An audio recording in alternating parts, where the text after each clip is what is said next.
Put a finger down if you dated a guy who was DL. He was cheating on you with a man. When y'all broke up, him and that man got married. You guys, this story time is lit. So grab your popcorn and let's watch it together. She said that she found out that her ex-boyfriend was on the DL. He lied to her. He went to jail.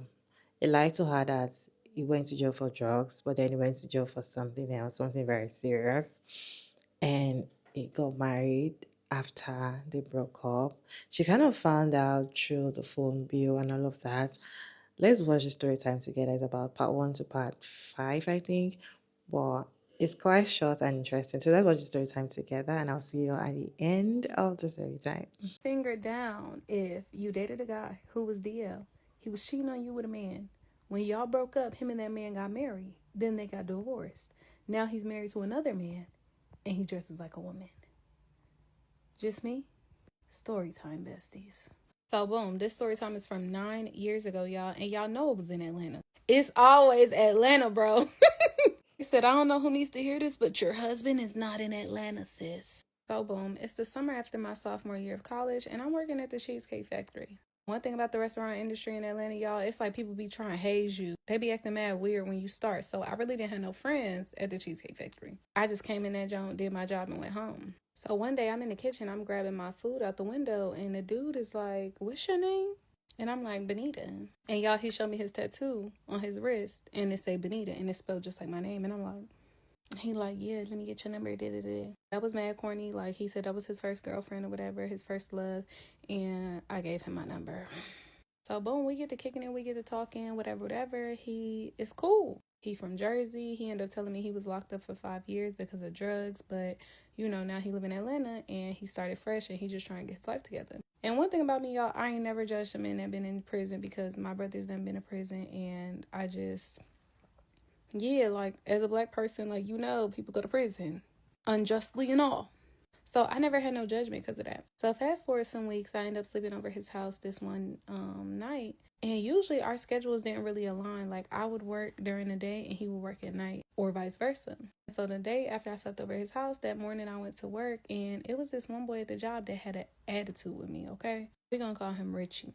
And Richie is an openly gay man. So this day at work, Richie got a whole attitude with me. And I don't understand why, because we didn't have no beef. Richie, what's up? And so old boy comes in for the night shift. And I'm in his window and I'm saying bye to him. And as I'm about to leave, Richie is like, bye, Benita. And flips his dreads at me. And I'm like, oh, I text old boy on my way out. And I'm like, what do Richie know? Because why he acting like that? And I should have known by the response, y'all. He said, what the F did Richie say? I don't even talk to nobody here like that. Why you saying what the F he say? Like, why you so aggressive? And so, me being young and dumb, y'all, I just swept it under the rug. I'm like, oh, it's nothing. Like, maybe I'm just tripping. Also important for y'all to know, I was 20 years old at the time, and old boy was 28. So, much older than me. And so, that was the first sign. Boom, the second sign comes around July 4th.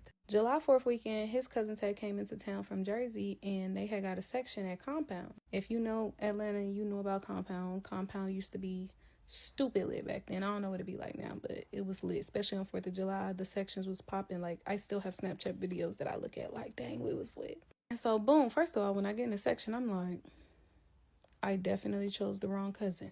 Because his cousins was fine and they had money. They wasn't working at no Cheesecake Factory. Do you hear me?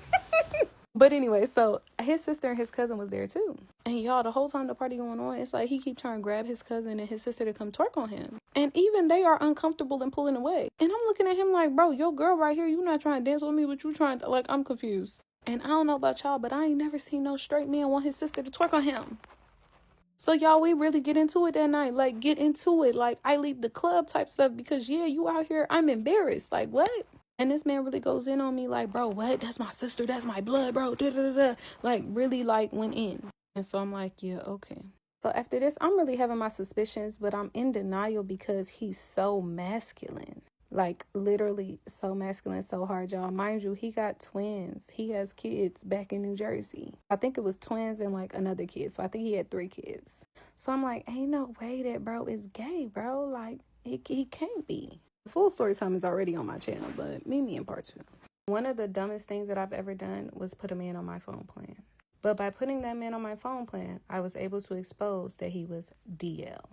So boom, part 2. So honestly, I don't even remember what was going on with old boy's phone, y'all, but he needed a new phone, and I had a phone line with T-Mobile, and here I go, happy-go-lucky, like, well, I can add you to my plan. And he like, yeah, I'm gonna pay both of our bills. So boom, I added him to the plan. There was no issues. But you know, one thing about your partner is you know your partner's schedule, right? And so for him, he had 2 different jobs. He would wake up for his morning job around 8 a.m. and then he would go to Cheesecake Factory at night. And so every time I would text him at night and he don't respond, he will respond right when he wakes up at like 8:01, 8:02. Like, I would never not wake up to a morning text from my man. So boom, I remember this one night I called him like twice, probably around like 11 and then again at midnight, no answer. And so when I woke up in the morning at like 9, 10 something, I don't see no text from my man. So of course I'm like calling him like, are you okay? Like, what's going on? And he's like, oh yeah, babe, I fell asleep early. Like, I'm sorry. And something in my spirit, the Lord, even though I wasn't walking with the Lord was walking with me, okay? It was like, go look at the phone bill. When I tell y'all, it was nothing but the Lord, because that was just nothing.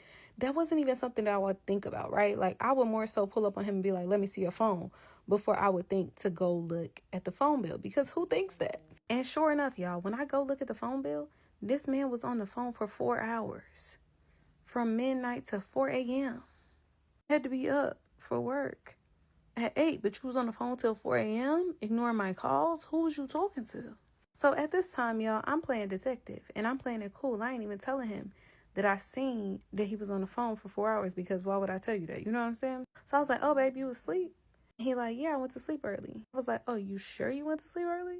He like, yeah, babe, I went to sleep early. I'm like, all right, bet. I put my investigator hat on, and now it's time to get to work.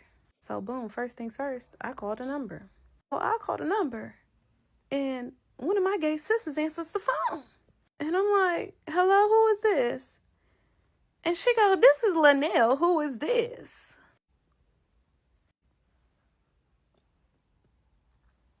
That told me everything I needed to know. Y'all, I hung up that phone and I called him. I started cussing him. I said, bring me my phone right now. Like, matter of fact, where you at? Because I'm finna come get my phone, you dumb liar. And so, y'all, this man is swearing up and down, swearing to God, swearing on the life of his children that the phone bill is wrong. The phone bill just happens to be telling a lie. That there's no possible way that he was on the phone for 4 hours last night because he was asleep.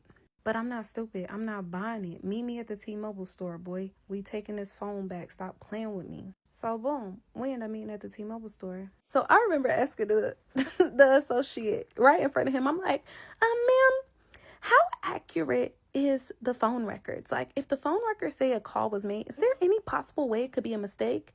And she's like, no, our phone records are 100% accurate. And I'm just looking at him. He's still lying, y'all. And so long story short, T-Mobile would take the phone back, but they was still going to charge me like an additional $150 or something like that. And so even though I was pissed, he just kept being like, I'm going to pay the bill. I'm going to pay the bill. Even if we're not together, I'm going to pay the bill. And so I was just like, you know what? Whatever. And I ended up letting him keep the phone. And so even though I'm not talking to him and I'm like, we not together, he's still trying to, you know what I'm saying, talk to me and stuff like that. And so the next day, I was actually doing his sister's hair. Like, I had already been planned to do her hair. So boom, she come over. She don't know we beefing or nothing like that. And randomly in the middle of me doing her hair, I was like, have you ever thought that your brother could be gay? And she was like, no, why? Y'all, her no why told me everything I needed to know, bro. Like, if I ever had a thought about it, her no why literally answered my question. Because yes, you think about it all the time. You know what's going on. And so boom, if y'all want the full story time, it's already on my channel. But meet me in part 3. I asked this girl if she ever thought that her brother was gay, and her reaction told me everything I needed to know. She get to telling me that at the job they work together in the morning, there's a gay boy that works there that he is really close to. And she said she be telling her brother, like, you notice Atlanta, like, you can't be hanging out with gay boys like that unless you want people to think you gay. And I don't agree with this statement. Okay, don't come for me. I'm just saying that's what she said. But she was like, yeah, him and my brother is really close. And I'm like, okay, what's his name? And she goes, Nelly. Mind y'all, I told y'all when I called the number, the boy who answered said his name was Linnell. Linnell, Nelly, yeah, same person. So boom, I'm telling his sister how I called the number and all this, and y'all, his sister is so messy. His sister was like, girl, let's call the number again. So boom, we call the number. He don't answer the first time, I call again. Y'all, he literally texts me and he says, what aren't you understanding? Go listen to The Weeknd by SZA. Till today, y'all, that makes me sick, bro. My man is your man is your man. Oh, it's her man too. That man told me to go listen to The Weeknd by SZA, y'all. Not we was sharing a man. This is crazy. So now I'm hot. I'm livid. I'm boiling in my skin. I tell his sister, girl, I can't even finish your hair. You gotta go, bro. And now I'm really plotting on him. And I'm really like, yeah, like, you finna make me go to jail now. Because, yeah, this is wild. So, you know, we give it a couple of days of me cussing him out. And he's like, look, like, I'm so depressed. He's like, I really need to talk to you and explain everything to you. Like, let me take you out to dinner. And so even though I'm mad, I do feel like I need an explanation. Like, I deserve an explanation. So I let him take me out to dinner. So boom, we at dinner. We ordered drinks. We ordered appetizers. The food then came. He's still not talking. And I'm looking at him like, it's time to speak. Like, and so he gets to telling me that he was essayed when he was a kid by like his older cousin. And it went on for so many years. And so because of that, when he got older, he questioned his sexuality. But he swore to God, y'all, on everything, swore on his kids and everything, that he had never slept with a man by choice. The only times it happened when he was a kid was not his choice. And so he was like, he likes being friends with gay boys because a lot of them been through the same thing and they understand. His words, not mine. Don't come for me because I know y'all, you know. And so, of course, like, I had sympathy for him because, you know what I'm saying? Like, yeah, like, essay is serious and it does change the trajectory of a child's life. So even though I know I'm not finna be with him, like, I do have compassion for him. I don't know whether it was that same night or a couple of days later, but I end up going on his Instagram and something tells me to go through the people that he's following. And y'all, I go through this man's following and this man follows every gay man in Atlanta. Okay, all I see is penises and rainbows. And y'all, I started clicking on these people's pages and he is literally liking like the most derogatory, the most sexual pictures that they have on their pages. And it's like, your story was cute at dinner, but there's no way that you're not attracted to this when you're liking these type of pictures, bro. Like, what? And when I tell y'all, since that day, I go through every man's Instagram following. Like, if your TikTok following is public, I go through that too. Because, yeah, who you following? Let me see. That says a lot about you. So now, after this, y'all, all I want is the phone back. I don't got no more time to be beefing with you. I don't got no more time for this back and forth. Like, you like men, and that's okay. Give me my phone back, bro. So, boom, now he feeling bold, and he's like, I'm not giving you this phone back. I'm like, oh, Nelly done got in his head because he feeling real bold. Like, what? And this resulted in him claiming I hit him with a car. Part 4. This man told everybody in Atlanta that I ran him over with a car. Did I run him over with a car? Maybe. Am I going to admit that on the internet? No. So everything I say in this next part is alleged. So, boom, honestly, all I want is my phone back from this boy because that phone is in my name. And you obviously don't have the $2,000 or $1,000 to pay it off right now. So, baby, give me my phone back and let's part ways. So, one day I see him walking up to the job, y'all. He look happy-go-lucky. He on FaceTime with somebody, probably on the phone with Nelly. And he got his car keys hanging out his back pocket. And so I go up behind him, y'all, and I snatch his car keys. And I say, when you give me my phone back, I'll give you your keys back. And so he trying to tussle with me a little bit. We in the parking lot of Cumberland Mall. He trying to tussle with me a little bit. And yeah, I'm not going for it. I get in the car. Y'all, this boy really got the nerve to stand in front of my car. Ma'am, are you okay? I'm already so livid with you that you've been lying to me for the past few months. Like, why would you stand in front of my car and think that I'm not going to hit the acceleration, allegedly? And so what did I do?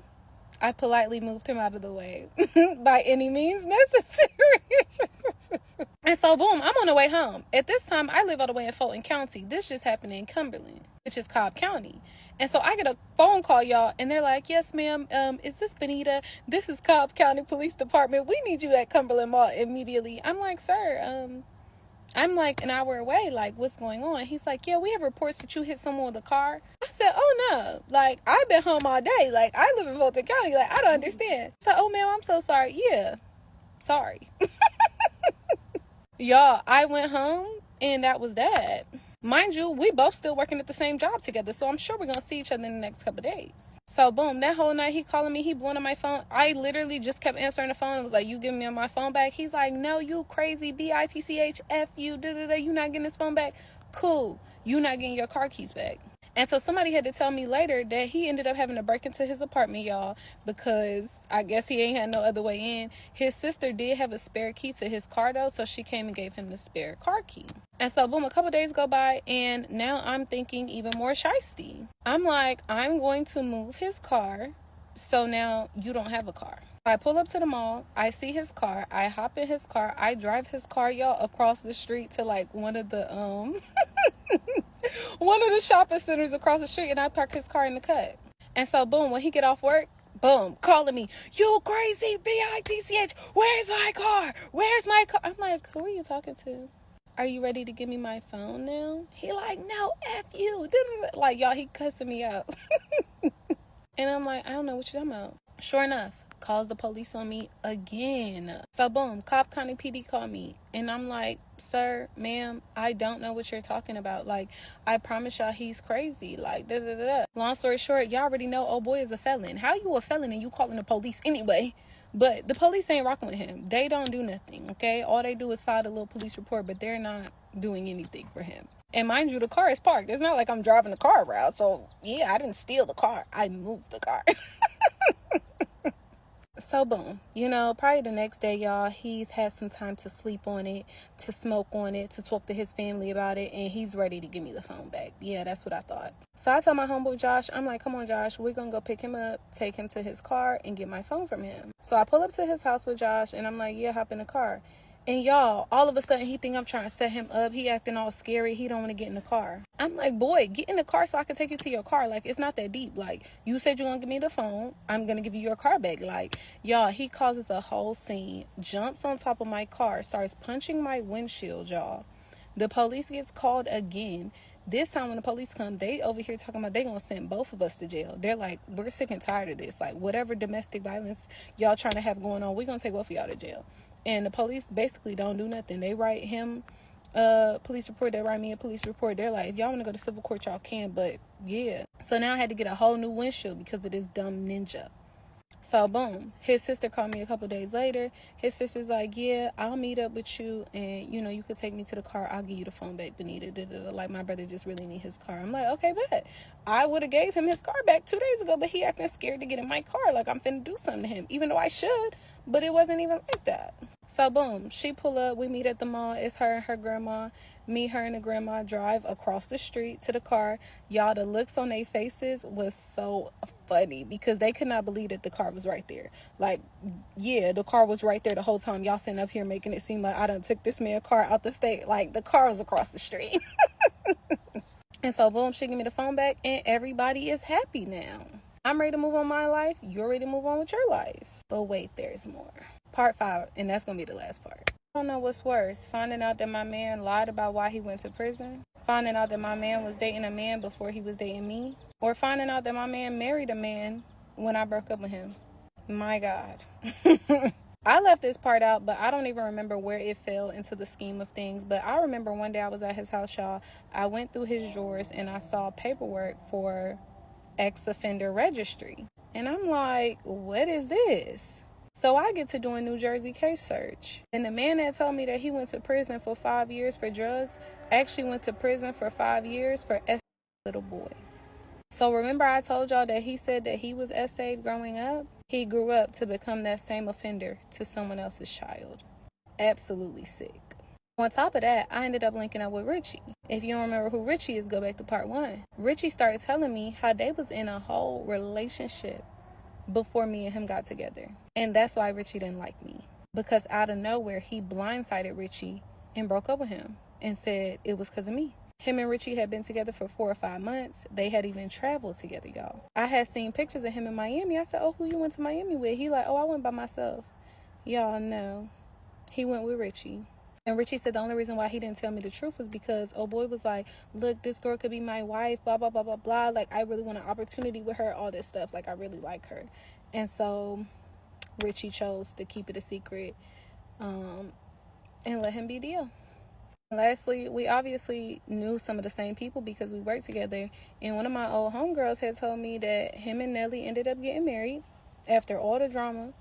He married Nelly. They was together for 8 or 9 months and then they got divorced. Recently, Facebook just decided to show him on the people I may know. And I clicked on his page, y'all, and he literally dresses like a woman. He was like the woman in his wedding with his new husband. And yeah, I don't think he considers himself trans, but he is a very feminine man now. And the man that he married got to be like 20 years older than him. But I could tell that that man definitely got some money. I don't know if I want to show y'all the pics. Let me think about it. This is one of the pictures from their wedding. Yeah, he has on pants, but he had the cape like buttoned up and it looked like a dress in the other pictures.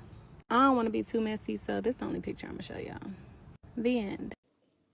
First of all, I'm glad she was able to collect her phone back. I feel like that was very important. Because of all the old drama and all of that, I was glad she was able to get her phone back.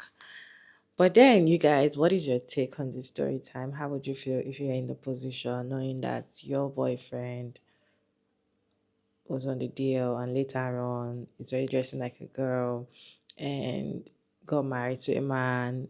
Then you realize that the guy that was, giving you attitude was actually his ex-boyfriend before you guys met and you didn't know.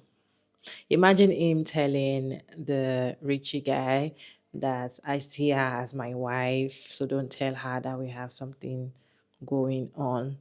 And when you think about it, this is how these these rainbow men try to, get married to a woman, not because they really like her or something, but they want to marry you as a woman so that you can bear children for them. And they won't tell you that they are rainbow. They're not going to tell you. And that's where the problem is. Nobody's telling you not to be a rainbow or something, but communicate. Let the woman that you want to marry know. Let her know that yes, I'm getting married to a rainbow guy. So she's aware. Unlike she not or finding out in another way that a man is cheating on her with another man. That's where the problem is, right? So this is how most of these rainbow men do. They know each other, and then once they find a girl, they always try to hide their sexuality because they're afraid probably the woman is not going to date them or something, or they're afraid they're going to die alone because they want to have children. They're actually with you for children. That is it. Nothing more. It's not for emotional anything. For children. It's not for the smacks because they don't even enjoy smacks with you. In fact, most of them will never have smacks with you to start with, right? What they want is children. Once they do it with you for children, that is it. Because that is why they're getting married to you. Because their own heart is for a man, right? I'm glad she was able to listen to her instincts and try to check some things because if not, she would have ended up getting married to this man and later on find out that he's on the deal, and that can be very terrible. Maybe after having kids for him and then she find out that, you know, that can actually break her and mess up her life. So at that stage while they were dating, that was 9 years ago, and she found out about it, she was very lucky. Anyway, you guys, what's your take on this story time? Let's have conversation down in the comment section. Respectfully, as always, Trigger Maria David, and thank you so much for tuning in. I hope you enjoyed this one.